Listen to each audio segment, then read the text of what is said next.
everyone. Welcome to the Zone to Speak podcast. I'm your host, Juliana. Hey, everyone. Before we dive in, a quick shout out to the amazing brands that I use and love. And the best part is when you shop with them, you are directly supporting this podcast so I can keep going. Here's the lineup. Cyc Plus, smart pumps for the perfect tire pressure. Down the road, cycling apparel that looks good and performs.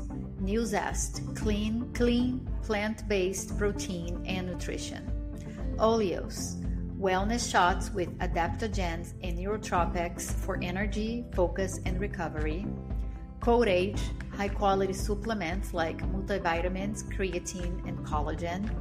Loop earplugs for travel, sleep, recovery, and noise control. Clearly not coffee. A smooth, caffeine-free energy alternative. Heal, quick plant-based meals for busy or bikepacking days. Shocks, open-ear headphones that keep you safe while training. Frey skincare designed for active people and sweaty rides. All the links, discounts, and codes are in the episode description, so check them out, grab some great deals, and know you're helping keep Zone to Speak rolling. Now, let's get into the episode. Today on Zone to Speak, I am talking to someone who brings not just speed and skills to the bike, but also brings personality, curiosity, and unapologetic authenticity.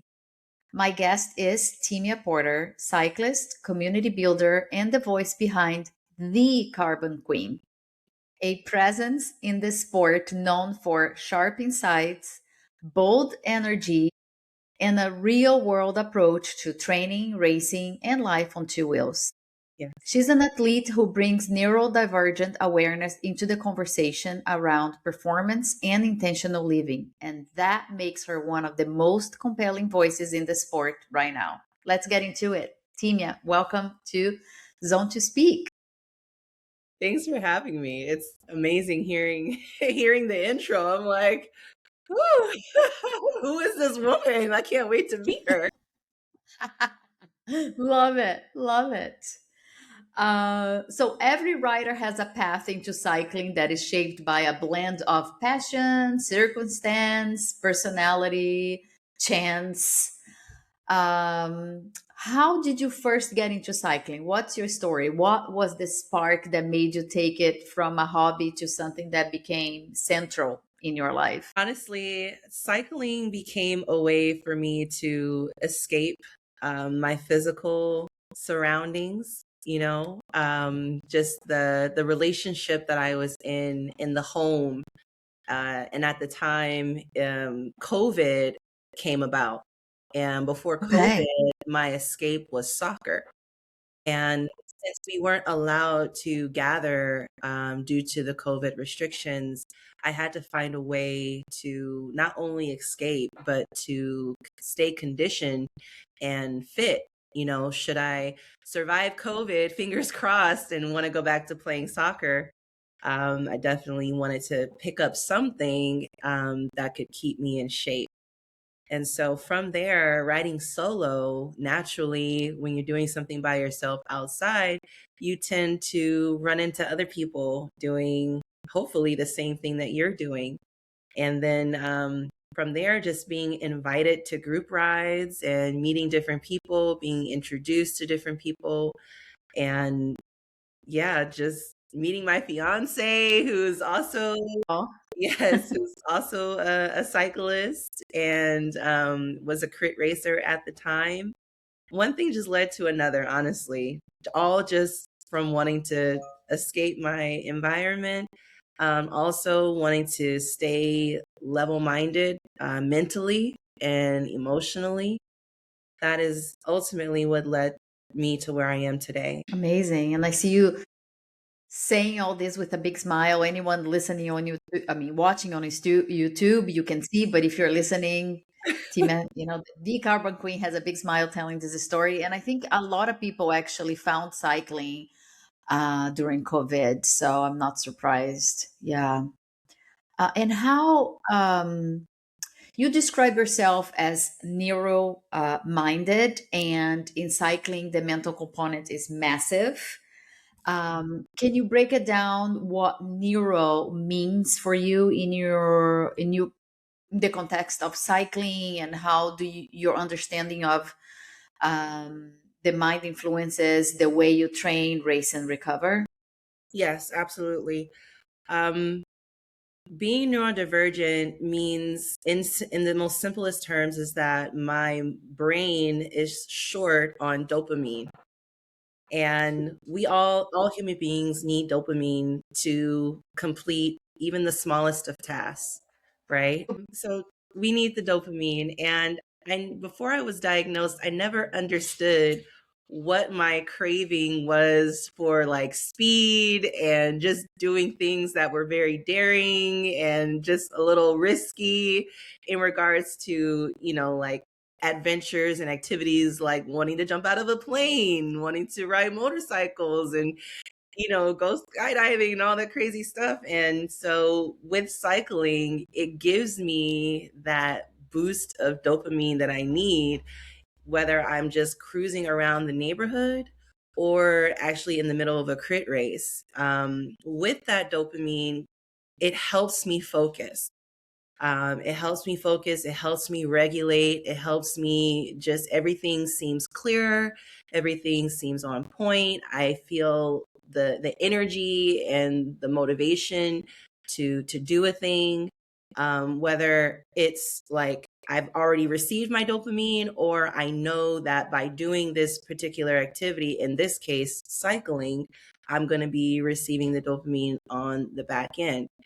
And so that's ultimately how the two go hand in hand together. It's really a way of self-regulating. And a lot of us all have a thing that we use to regulate. Mine is cycling and medication. Yeah.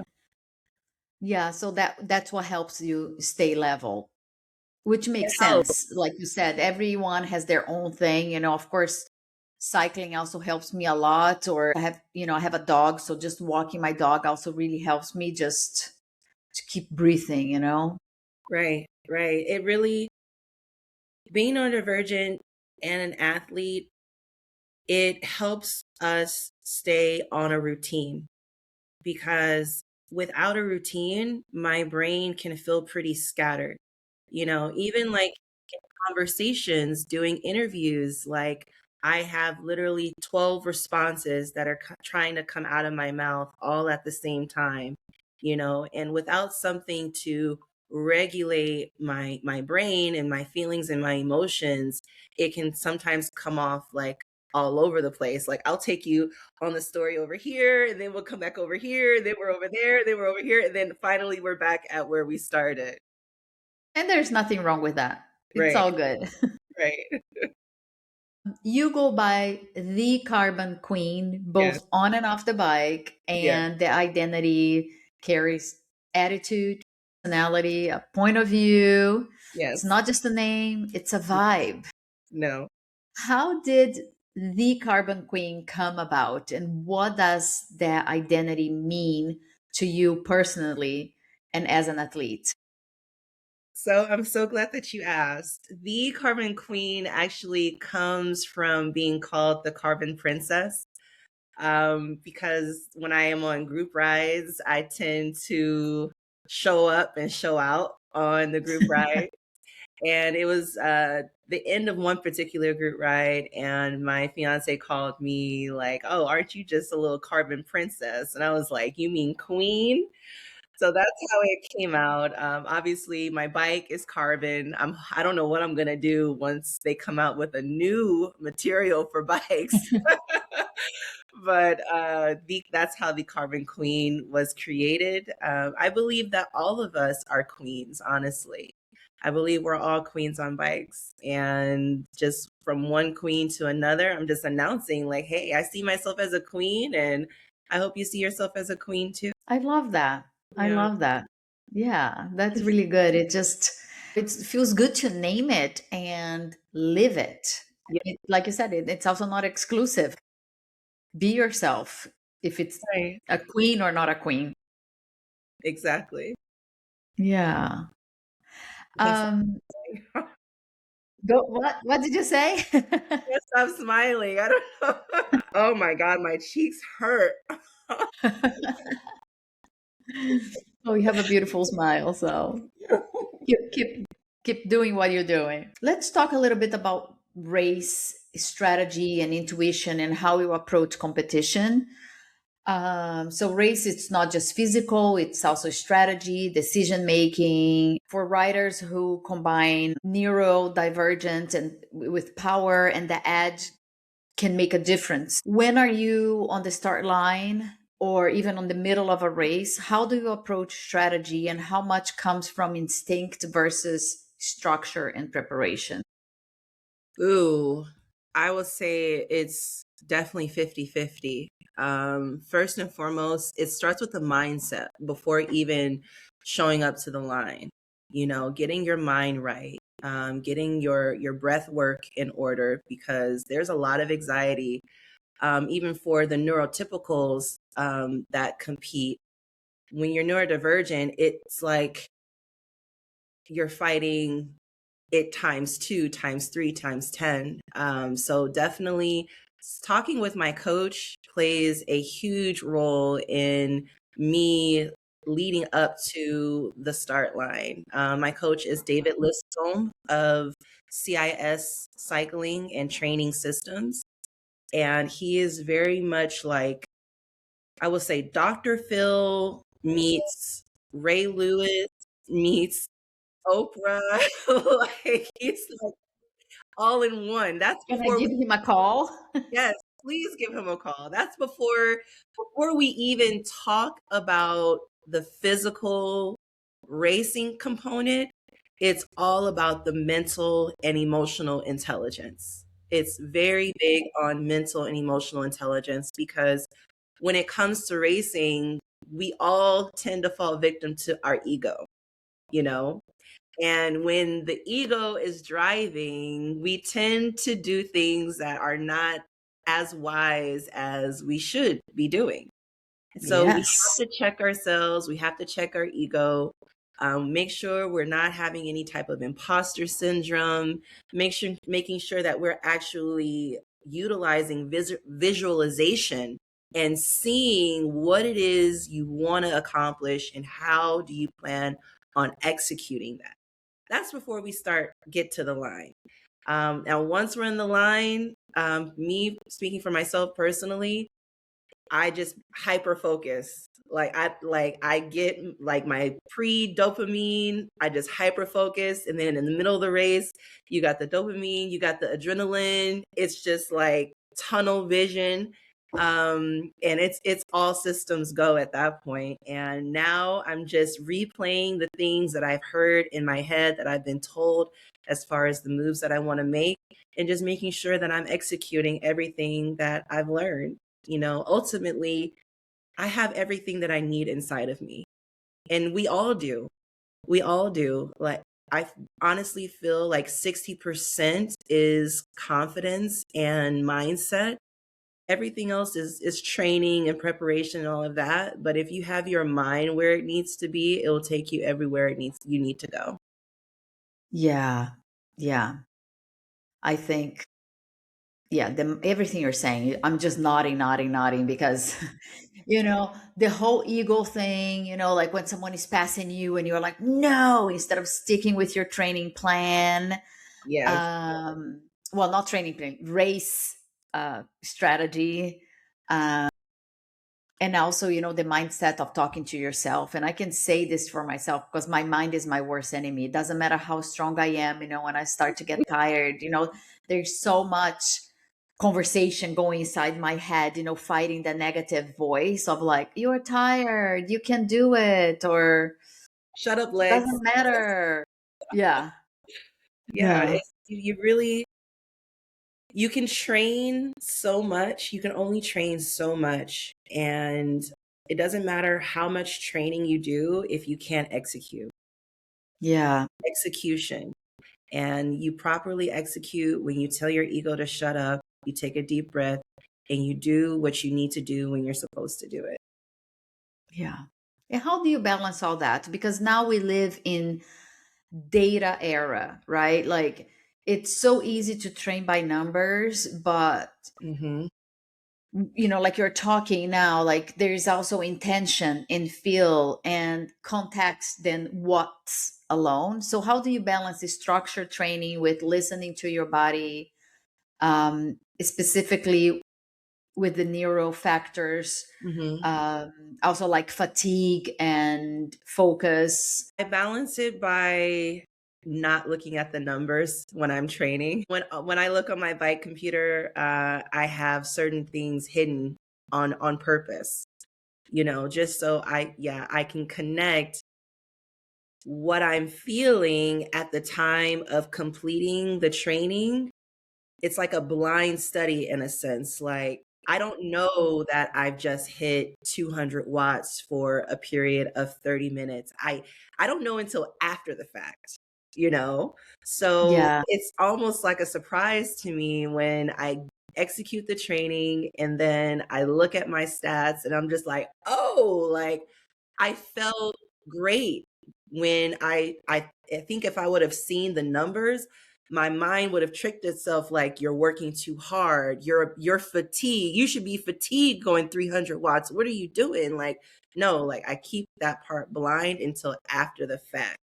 Also, well, that's when I'm training outside. When I'm training on Zwift, you see the numbers as it's happening, Yeah. and I have to tell myself to ignore the numbers, just ignore the numbers, complete, focus on cadence, focus on output, but just ignore mostly power.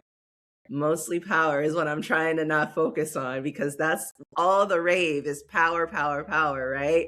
We want to know how many watts we can sustain over a period of Yeah. time, but ultimately I'm trying to focus on the basics and the fundamentals, and I know the power and the speed will follow after that. Yes, yes. And it's so easy to get caught up on those numbers Mhm. of, your speed and your watts. I Yeah. do the same thing. It's so funny you said that. I do the same thing and I feel like I do so much better not knowing, uh and even when I'm not even looking at watts or quote unquote watts don't matter, but like if I have if I'm doing an ultra cycling event, I don't want to know when a climb is coming. I don't want to know how long is this climb, because then I'm already defeated. I didn't even get to the climb, I'm already suffering. Oh my god, average 7%, 10 kilometers climb, I'm already suffering. So like I don't want to know. Don't want to Now I know. will admit, the climbing feature, I need to be warned in advance. I need to prepare I need to get my mind right. I don't want to be surprised, because when I'm surprised with a wall, I'm like, oh no, I don't want to be sure.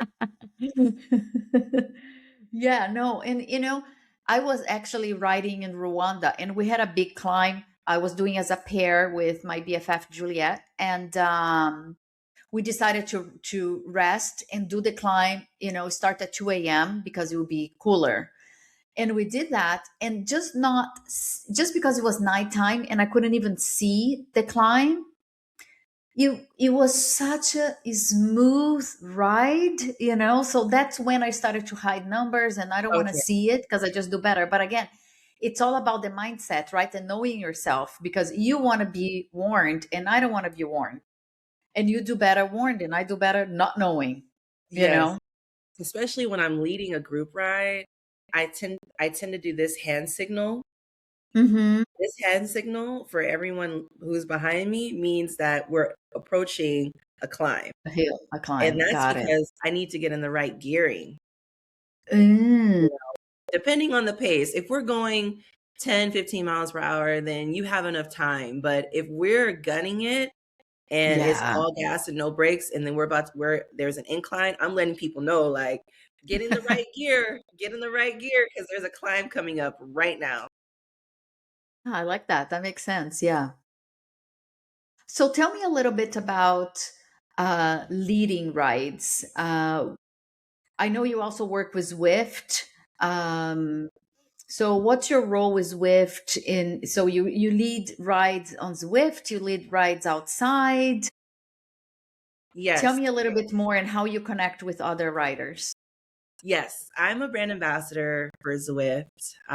My goal is to get more people signed up on Zwift, and having access to different equipment. You know, I have currently the Zwift bike and it's set up to the Wahoo Smart Trainer.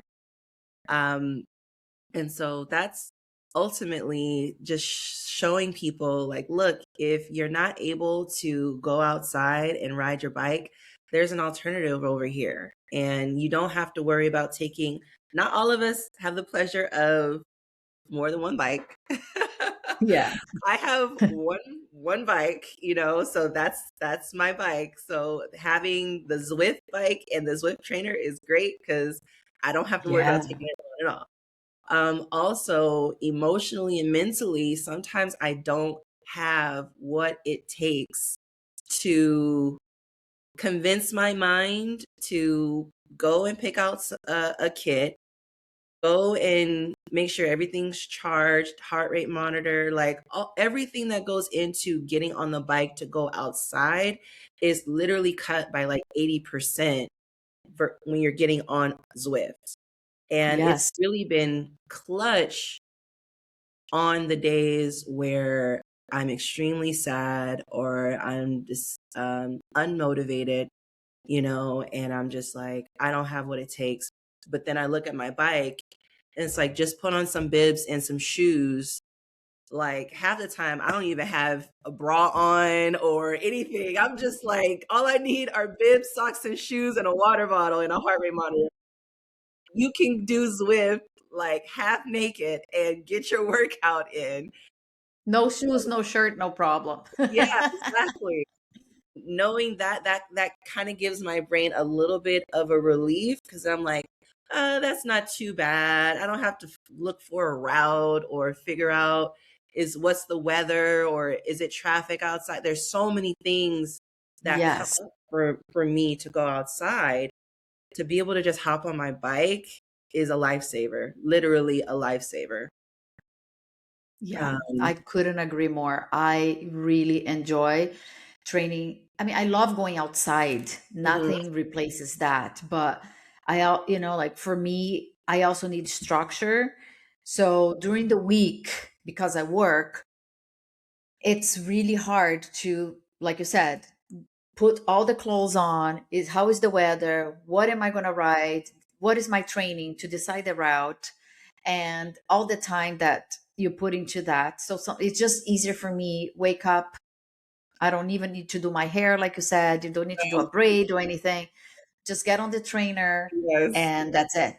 that's You're it. done. Your workout is done. You can go Yeah, about your day. yes. Because I was getting so stressed because I was trying to go out and then I wouldn't be able to go out. And then it's too late. The day's almost over or I'm tired and I didn't get my workout done. So I was just like, I told my coach, listen, we're going to do indoor training Monday through Friday. That's it. Yeah. Yeah, and as a mom, it can be stressful as well trying to train outside because Yeah. there's been plenty of times my workout took longer than expected, and I'm looking at the clock like, "I've gotta hurry up and get home so I can go and pick up my daughter from school." Um, Yeah. the thing about being on an indoor trainer on Zwift is the fact that I can do it before she goes to school in the morning, before she wakes Yeah. up, you know, I don't have to Yeah. worry about coming back home. It's right here in the corner. Or if I do it in the afternoon, I don't have to worry about trying to make it back home in time. It's more flexible that way. It's more Yeah. accessible. That's a very good point. You don't need a babysitter. You don't need anything. You can just be there. If your kid wakes up, you're there. Even at night. Even at Yeah. night. When it's not safe to ride at night, even if you have all the lights in the world, I can just hop on my trainer, you know? If I can't Yeah. sleep, getting on the trainer is the best way to cure insomnia, hands down. You get on that Yeah. trainer, you're riding, you ride for 30, 45 minutes, an hour. Next thing you know, you're like, I'm ready to go to sleep. Yeah. And do you have Zwift rides that people can join? Uh, Actually, I am just in the beginning stages of hosting group rides on Zwift. Awesome. That's more so things that I do in the off season. Now Okay. that it is effectively race season, I don't have any current Zwift rides scheduled. But when I do, they will be posted on One of Us cycling group on Zwift. Awesome. Okay. We'll be on the lookout for that. Hmm. Every athlete has moments that test them physically, mentally, or emotionally. Often it's what happens after those moments that defines the next chapter. Looking back, do you have any of those challenges or turning points that shaped you the most? Ooh, I will say my first place podium win came in my first year of racing. It was at the Harlem Skyscraper in Harlem, New York, this past race season 2025. It was very impactful for me because I had crashed earlier in the year in 2025. My race season, I never really had a full race season. It was like a couple of races, and then I got into a crash. And then it was like healing. I didn't have a coach at first, but then I realized if I was going to have any success at this A race, Harlem was an A race for me. If I was going to have any success, I was going to need help. I wasn't going to be able to do it by myself. And so that's when I got David as my coach. And it was the combination of healing from the crash and training, because when you're healing and training, you have to do things very specifically, because Yeah. if you You don't want to over have a setback. exactly, if you overtrain, it'll prolong your healing. But if you don't train enough, you're not going to reach, the goals that you want to accomplish. And so when I showed up to Harlem, I want to say 2 or 3 days before Harlem, everyone's going on their shakeout rides. Everyone's, who's traveled there or lives there, they're going on their shakeout rides. They're getting their legs, warmed up and acclimated to being in Harlem. And I'm just kind of just chilling for the most part. And I felt like I wasn't doing what I was supposed to be doing. But my coach just told me, he's like, everything that you need is already in you. There's nothing that you're going to be able to do in these pre 3 days that's going to determine whether or not you win or lose. Everything that's going to determine whether or not you win or lose, you've already done the work. Now it's time to execute on the field. And so I just chilled. I just relaxed and chilled. And, on race day, I warmed up and it rained. I was like, oh my God, Oh, prepared to go full gas in the rain, you know. But I had some help with how to be safe racing in the rain. And I won. And I won. amazing. I was a little stressed because I didn't have like the pre-race pep talk. I looked for my coach. He said he was there, and I looked for him and I could not find him. I rode all around the course, Wow. and I later found out that he deliberately hid from me because he told me everything that I needed to say. I've already told you. I've already told you. Just do what I Wow. told you to do. And I did what he told me to do. And That was a big lesson for you. Also, build huge trust yes, on his planning and strategy for you. yes, yes. Trust the process. Just trust the process. Wow. Very, very cool. Congratulations on that one. That's huge. Thank you. Thank you. And I know, like, even if I don't win it again or don't win another race, to me, that will be my glory story until the day that I die. So my coming back from a crash and healing and then winning first, that like I'm whole. I'm complete. You earned that high, and you should feel that high every time you tell that story and or play it in your mind.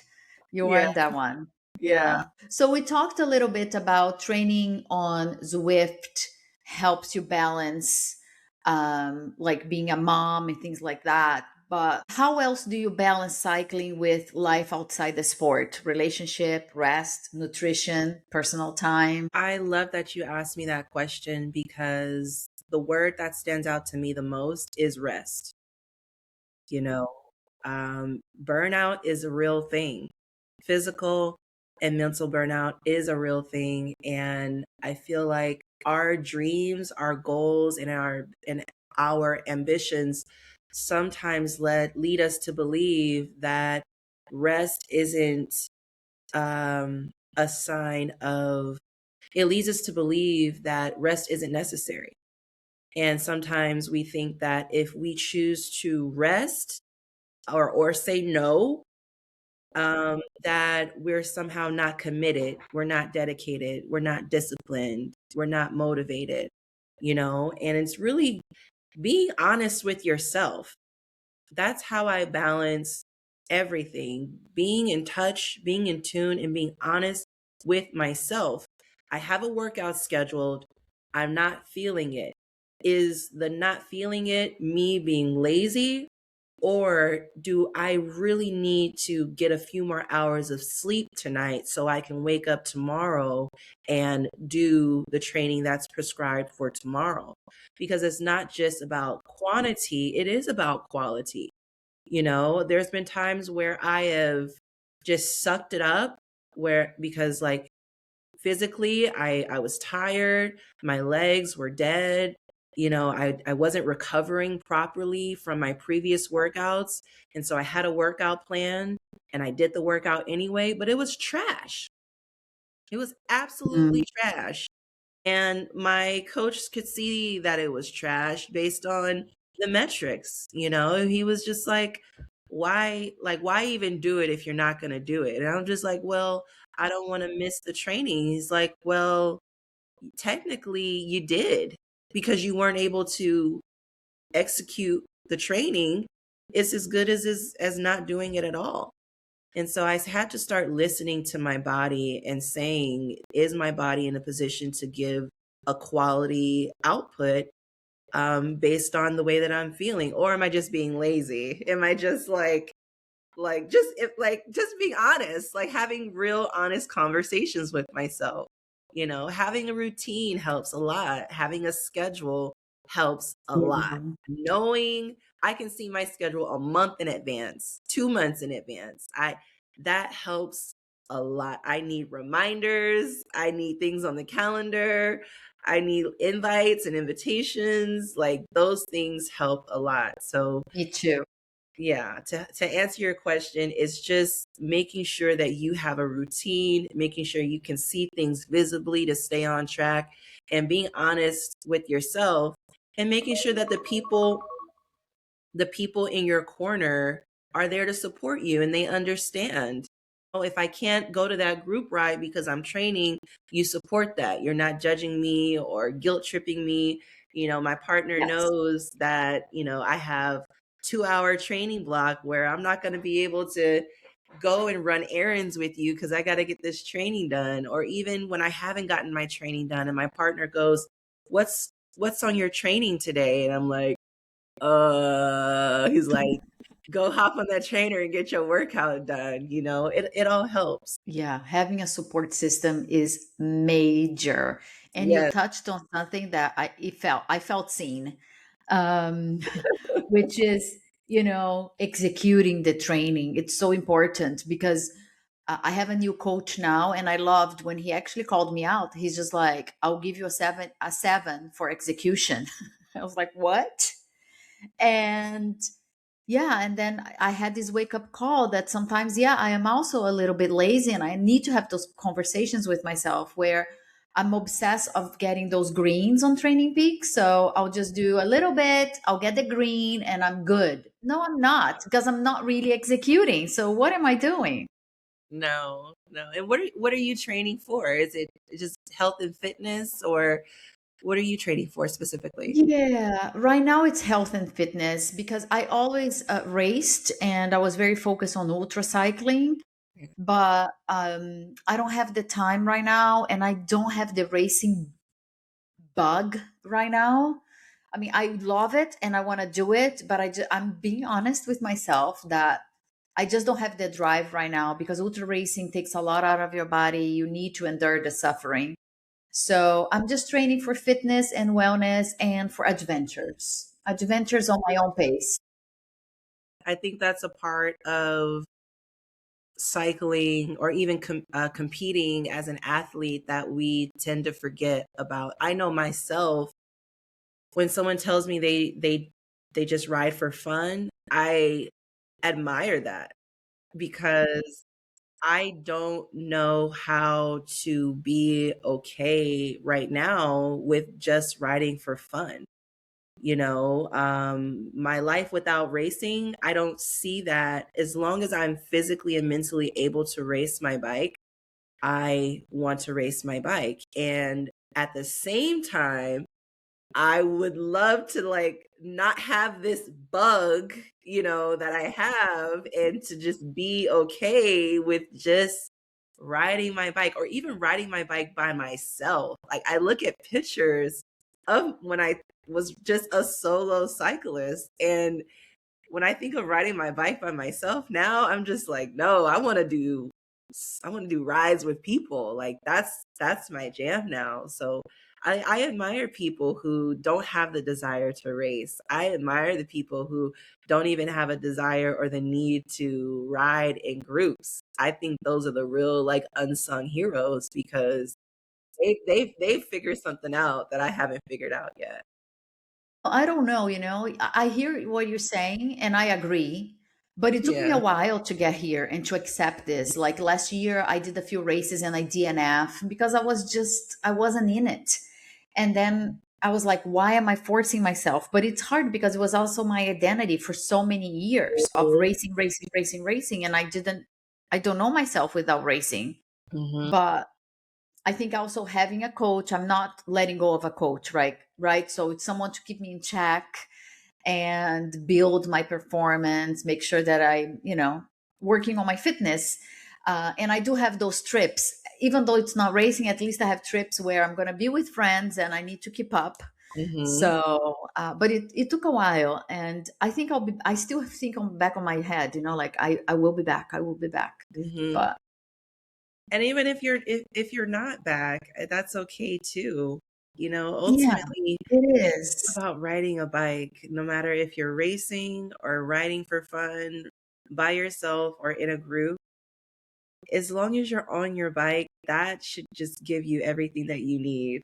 You know, I'm, Yeah. I'm I want to be in tune with myself enough and accepting of myself enough to when racing is no longer for me, that my love for cycling doesn't disappear with racing. I don't want to like, oh, I don't want to race anymore, therefore I don't want to ride my bike at all. Like I Yeah. want to still find joy in just riding my bike, whether I'm racing it or not. Yeah. Yeah. I agree. Yeah. I cannot picture life without a bike. No Yeah. way. Even if I Yeah. have to switch to an e-bike in 20, 30 years, I'll be cycling. Yeah. Yeah.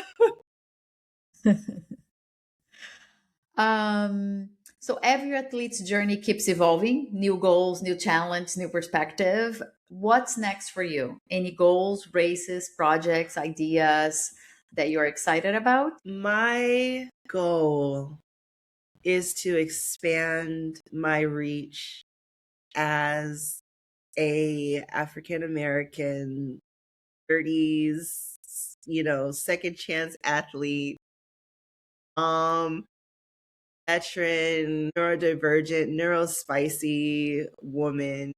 Just want someone, no matter the race, gender, color, background, I want someone to see where I've come from and what I'm doing, and I want them to be inspired to do something in their life. What they're inspired to do might not even be cycling related. I just want them to see my tenacity. I want them to see my heart and my desire to have an impact in this sport, to really establish a cycling community and define what it means to have community authentically.